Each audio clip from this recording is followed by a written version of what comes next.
What if the world ended, and only one person knew how the story would unfold? Not a hero, not the chosen one, just a reader, someone who had reached the final chapter before reality itself changed. Welcome to Manhwa Masterpiece Picks, the channel where legendary Manhwa stories are explained, celebrated, and brought to life. Here, we explore unforgettable characters, epic adventures, and the hidden depth behind your favorite series.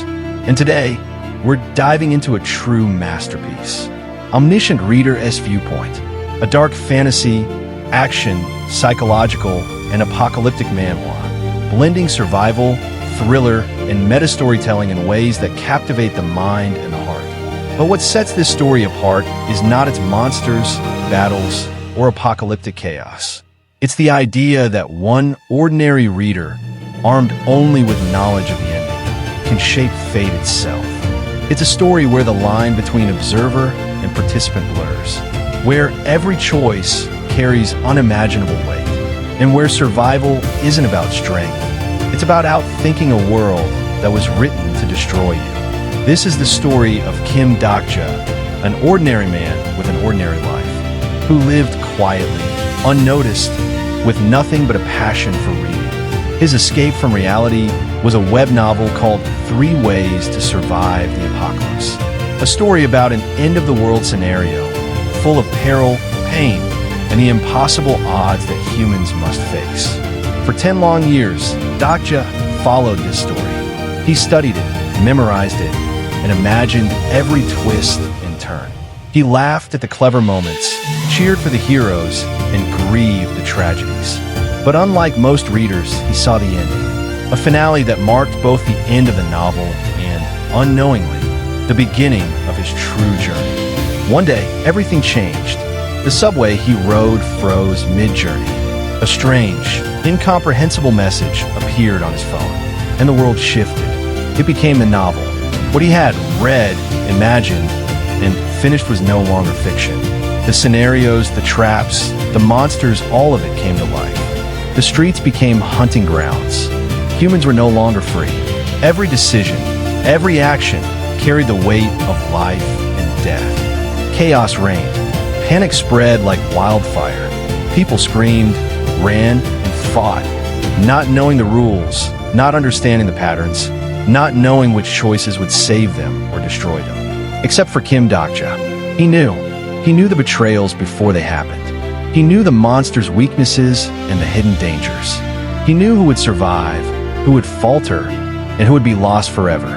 But knowledge was no guarantee of safety.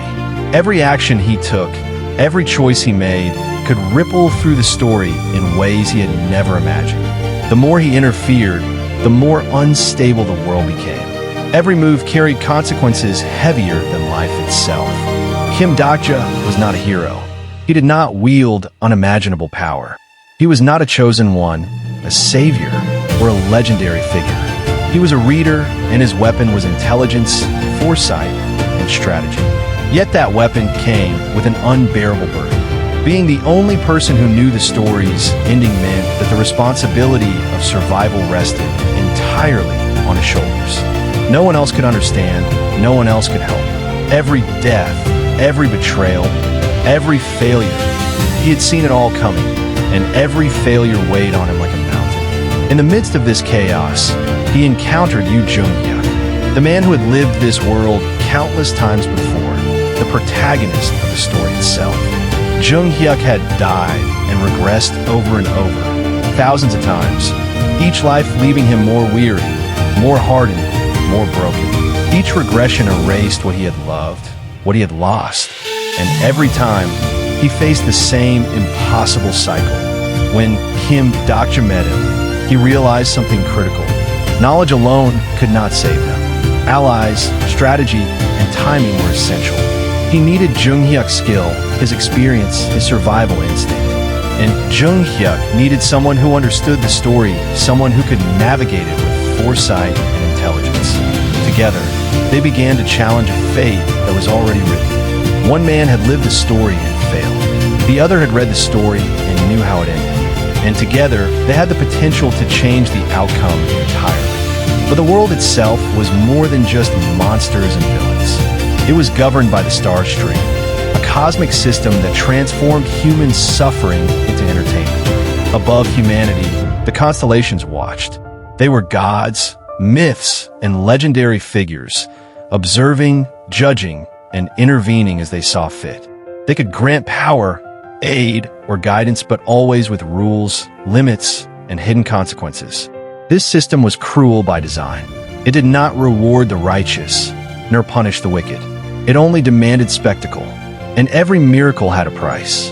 Kim Dokja quickly learned that survival was not about fighting or fleeing, but about observation, strategy, and cunning. Every ally had to be chosen carefully. Every enemy anticipated. Every scenario studied. He moved like a chess player in a world designed to crush pawns underfoot. The weight of knowing the ending pressed down on him more heavily with every passing day. Every betrayal, every death, every tragedy, he could foresee it, yet he could not prevent all of it. The responsibility of knowing, of choosing, made him both powerful and burdened. As the world unfolded, Dokja began to realize a deeper truth. Reading the story was no longer enough. He had to act. He had to intervene. He had to rewrite fate itself. Every encounter tested him. Every scenario demanded more than survival. It demanded cleverness, courage, and resolve. He navigated alliances and betrayals. Through it all, he grew, not in strength, but in wisdom, not in power, but in understanding, not in dominance, but in control of the story itself. And yet, with every step forward, the consequences of knowledge became clearer. Changing the story was dangerous. Every success created new variables, new enemies, new threats. Every action had ripple effects that no one could predict. But Kim Dokja persevered, because to read the story and do nothing was to accept defeat, to survive, to protect, to change the course of events. That was the burden he willingly carried. By the time he faced some of the most brutal scenarios, he was no longer just a reader. He was a strategist, a manipulator, a force capable of bending fate itself. The line between reader and participant blurred, and he became the most dangerous character in a world written to destroy all its inhabitants. Through every trial, every confrontation, every moment of despair, Kim Dokja carried the weight of knowledge and the weight of responsibility. In a world where reality is a story and every choice matters, he proved one thing: knowledge is power, but responsibility is heavier. Omniscient Reader's Viewpoint is not just a tale of survival or action. It is a journey of strategy, heart, and intelligence. It is a meditation on fate, sacrifice, and the human spirit. It is a story about what it truly means to be a reader, to witness, to understand, and to shape the story before it ends. And in the end, it proves one simple truth. A story only exists because someone reads it, and every story changes when a reader refuses to look away. Wait until the next chapter unfolds. This has been Manhwa Masterpiece, where stories aren't just read, they're challenged. Stay with us, because the story has only just begun.